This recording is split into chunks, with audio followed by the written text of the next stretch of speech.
NMH at 1 highlights the news-making waves ranging from current affairs, community stories, sports and economic news. Here are the headlines. Repo rate remains unchanged. President Mbumba tells cabinet minister to be stronger and forge ahead. Construction industry wage adjustment delayed. I'm Aina Kweyo and this is NMH at 1. You can follow all our programs on our website, which is called oneup2.com, or on DSTV 285 or GoTV 25 in Namibia.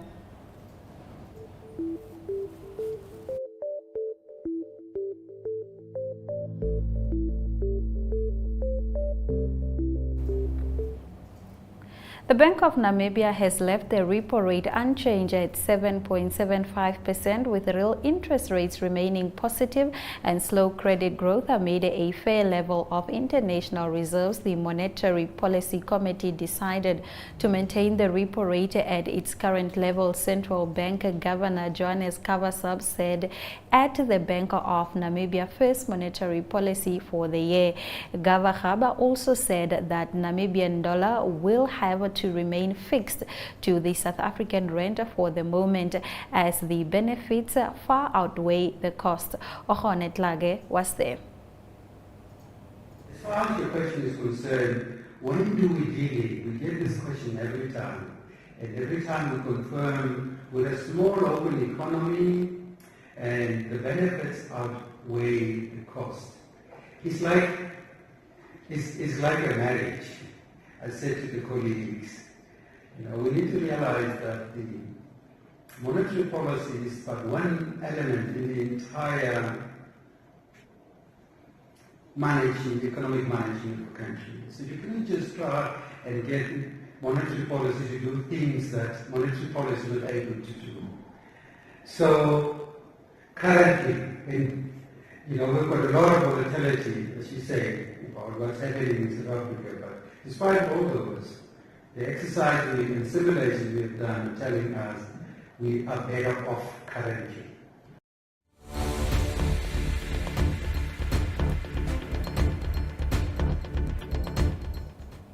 After the break, we return with visual news. Stay with us.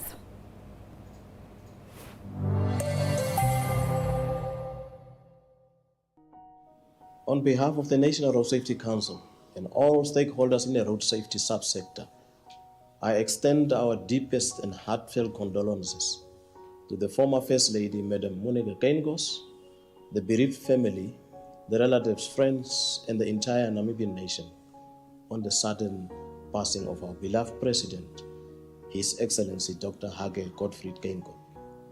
His leadership, resilience, and firm belief in systems, institutions, and processes will forever be kept and cherished in our hearts, as well as his belief in unity, inclusivity, and equality. I, on behalf of the National Road Safety Council and all stakeholders in the road safety subsector, join the rest of the nation in mourning the passing of our distinguished leader. May his soul rest in eternal peace.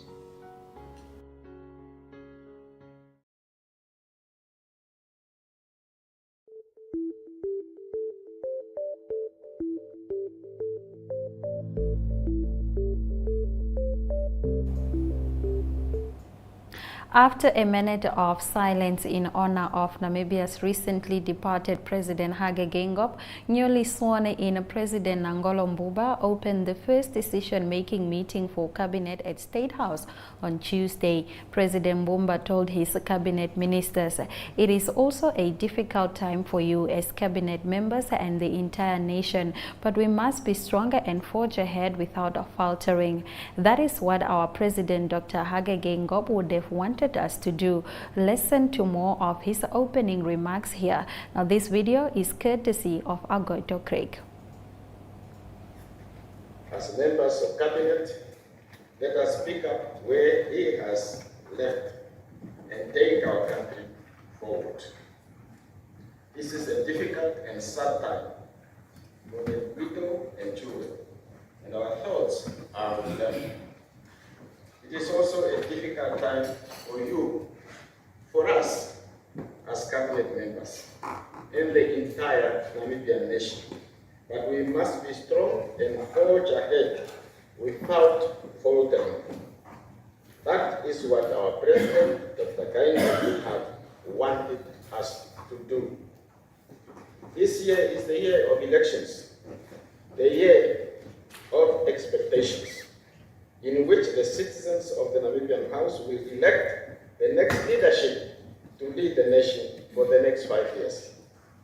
As we navigate through the challenges of this year, our citizens have higher and clearer expectations from us, of us. We have to implement government plans and programs to deliver quality public services to our people. As we commence with the work of cabinet, we should be mindful that the people of Namibia have entrusted us with a mandate to grow the economy, to improve their livelihoods, and enhance inclusive prosperity for all our citizens in the Namibian House.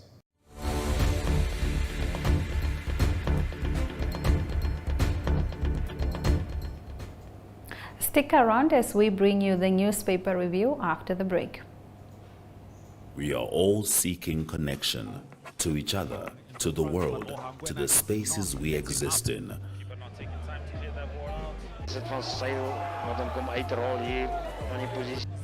Poor sportsmanship right now from the lads. You might be physically ready, your body is ready, but mentally. Here's another chance, and it is a goal from Vindo Kahan. Hij sê wie is er aan neertrek en hy bal het my grond gevat. Ja, hy het grond gevat en is But just enough next. Running that mountain up. Okay, so we will be doing this for the mountain climber. More advanced, slightly advanced.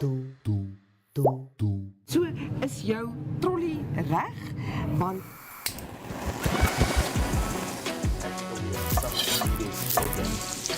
I love it. I love it. So then kickstart our countdown at number 5 with this one.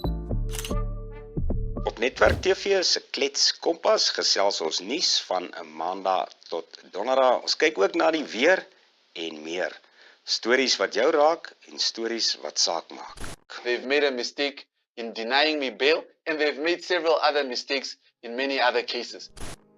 The channels that teach us something new or reflect our expression. So it goes beyond switching to the right station. It's about choosing the experience that can adorn the present, dressing it with our tastes as we expand our preferences, because what we are actually connecting to is boundless, limitless human energy. And this is the spirit of NTV.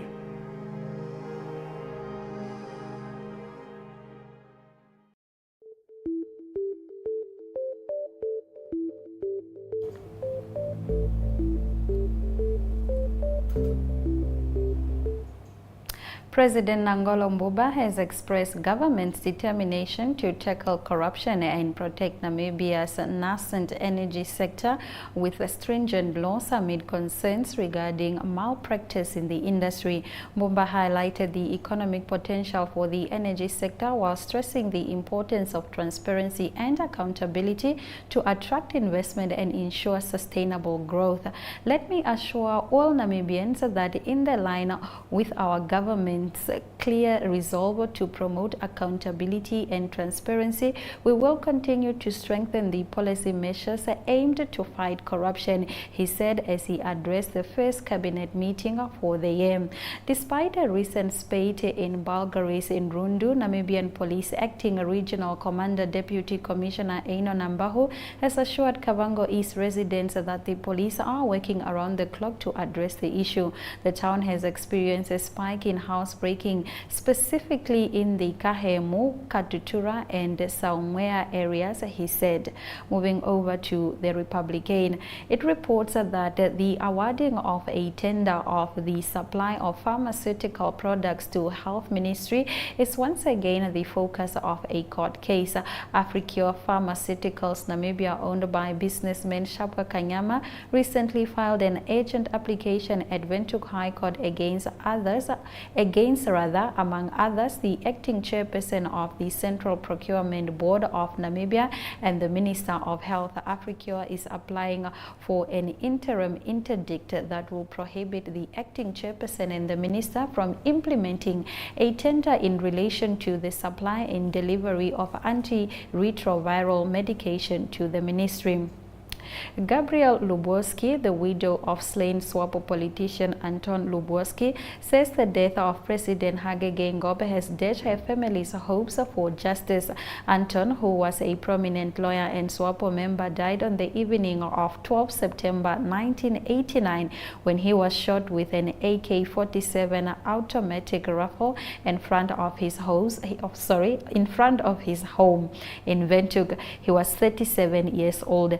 The family hoped they would be able to meet with Geingob this year to discuss the details surrounding his last meeting with Anton on the night of his assassination.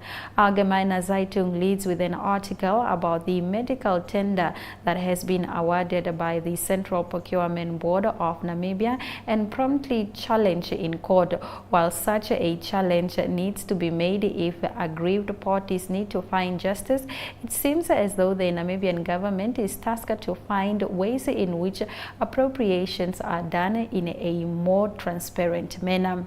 Allgemeine Zeitung leads today with another court challenge on its page 3. Thus, the High Court last Friday prohibited Specchiet diamond mining from removing from its land its asset, machinery, and equipment that the mine had alleged to have sold and had intended to transport to Zimbabwe. The company now must wait until the outcome of the winding up application for its mining operations at Elizabeth Bay. We return shortly with more newspaper review. Welcome to My.NA Cars, your ultimate destination for everything automotive. I am your host, Diana Master. Teamwork makes the dream work, right? Discover the latest models, innovative technologies, and expert insights from our passionate hosts. Learn essential maintenance tips and get exclusive behind-the-scenes access to the automotive industry. Don't miss My.NA Cars on NTV every Thursday at 2100 hours. Tune in and ignite your passion for automobiles.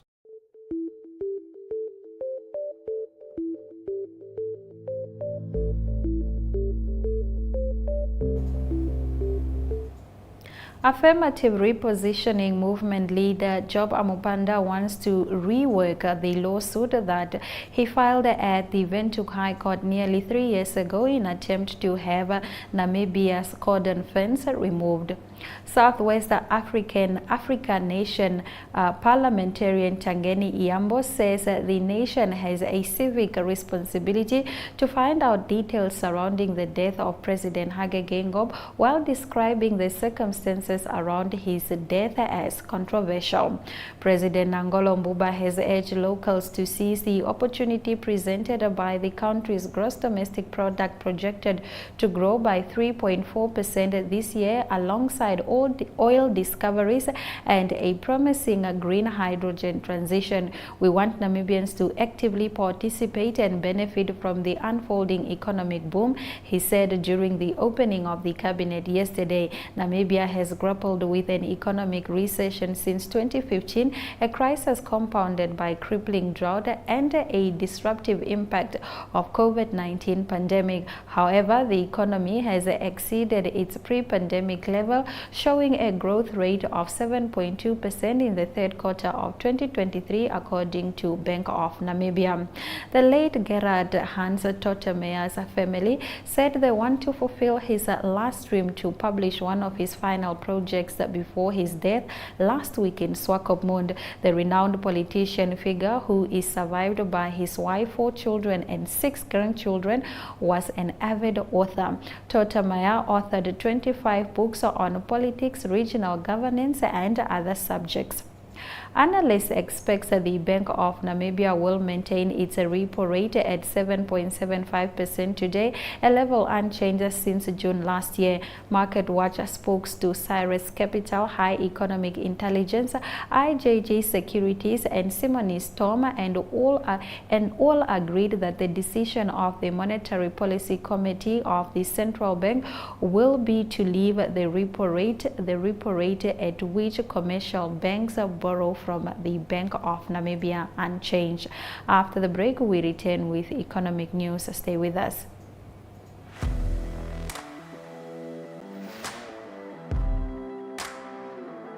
Hello and welcome to today's Sports Rep Show. I am your host, Jesse Jackson Kauraika.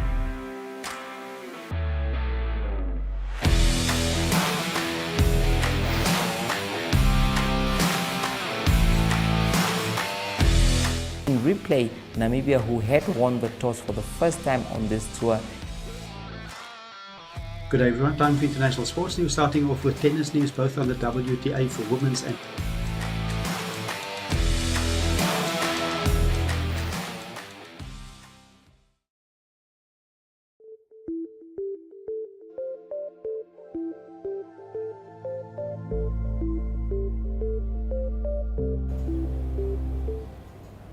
While the Construction Industries Federation of Namibia and Metal and Allied Namibian Workers Union reached an agreement on adjustments to the minimum wage for workers in the construction industry last October, it has not yet taken its effect. The CIF and the union have blamed the Labour Ministry for the delay, while the ministry has pointed fingers right back at the two bodies. According to Executive Director Lydia Indobo, the delay is due to an incorrect version of the agreement being submitted electronically by the CIF. The Federation CEO Barbel Kirchner admitted that an incorrect version was sent to the ministry on the 7th of October 2023. However, it was sent after the correct original agreement had been submitted to the minister's office on the 4th of October 2023, she explained. The ministry submitted the wrong document to its justice counterpart, which was subsequently published in the Government Gazette on the 19th of December 2023, Kirchner said. Now let's have a look at our economic indicators.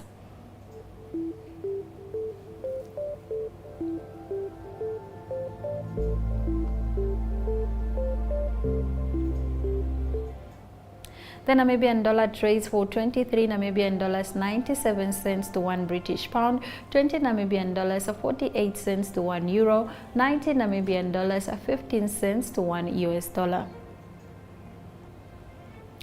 Capricorn Investment have gone up on the local share, that is also inclusive of Letshego, with 1.30%, while all other market shares remain the same.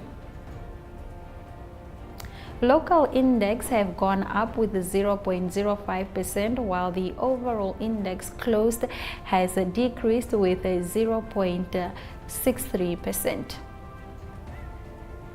All commodities have increased, that is gold, platinum, copper and Brent crude oil, with Brent crude oil increasing with 0.30%, copper 0.28%. Welcome to What's Cooking, where culinary passion meets expert insights. Somebody must really want to cook and want to cook good food. Immerse yourself in the bustling world of professional kitchens as top chefs create mouth-watering dishes. Join us for in-depth interviews as our host explores the experiences and expertise of our guest chefs. Don't miss out. Tune in to What's Cooking on NTV every Friday at 2100 hours and let the culinary adventure begin.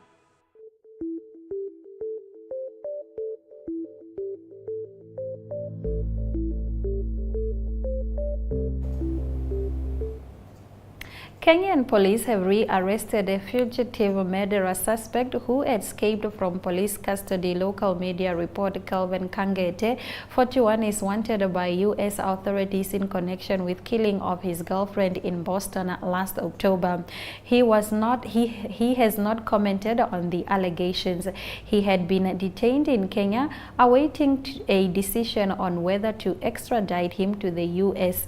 Last week, he escaped from a police station in the capital Nairobi, where he was being held. Nairobi Police Chief Admason said the suspect was captured on Tuesday night in Gagong, on the outskirts of the capital Nairobi, after a 5-day manhunt.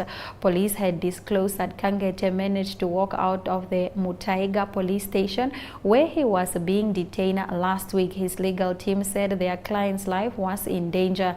The Directorate of Criminal Investigation said in a post on X the suspect was arrested following an intelligence-led operation. About 10,000 children are still fighting alongside armed groups in Central African Republic more than a decade after civil war broke out, the government said on Monday. Mate Karima, the Minister for Family and Gender, said in a statement that children are still being recruited as fighters, spies, messengers, cooks, and even sex slaves. While 15,000 children have escaped from rebel forces, she said, many are traumatized and find it difficult to return to normal life. The mineral-rich but impoverished nation has had conflict since 2013, when predominantly Muslim Seleka rebels seized power and forced then President Francois Bozeze from the office. Mostly Christian militias fought back, also targeting the militia. Now let's have a look at our international news.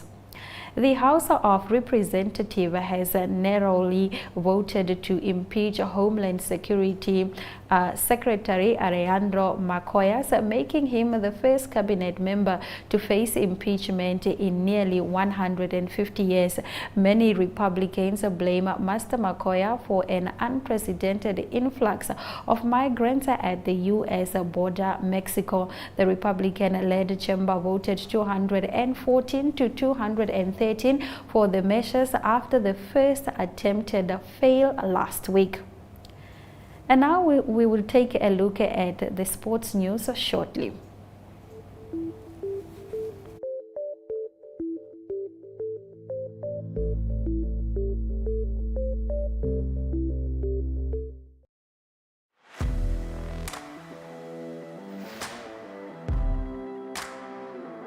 Hello and welcome to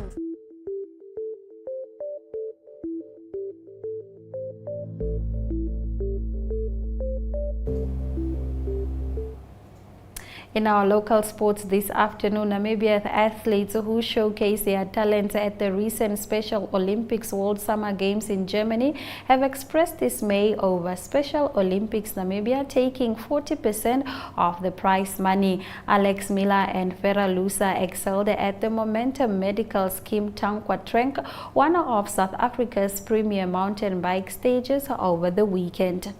Nepal hosts Namibia in Kitupa tomorrow when they get the ICC Men's Cricket World Cup League 2 Tri-Series underway. We'll take a look at the highlights shortly. Stay with us. Welcome to My.NA Cars, your ultimate destination for everything automotive. I am your host, Diana Master. Teamwork makes the dream work, right? Discover the latest models, innovative technologies, and expert insights from our passionate hosts. Learn essential maintenance tips and get exclusive behind-the-scenes access to the automotive industry. Don't miss My.NA Cars on NTV every Thursday at 2100 hours. Tune in and ignite your passion for automobiles.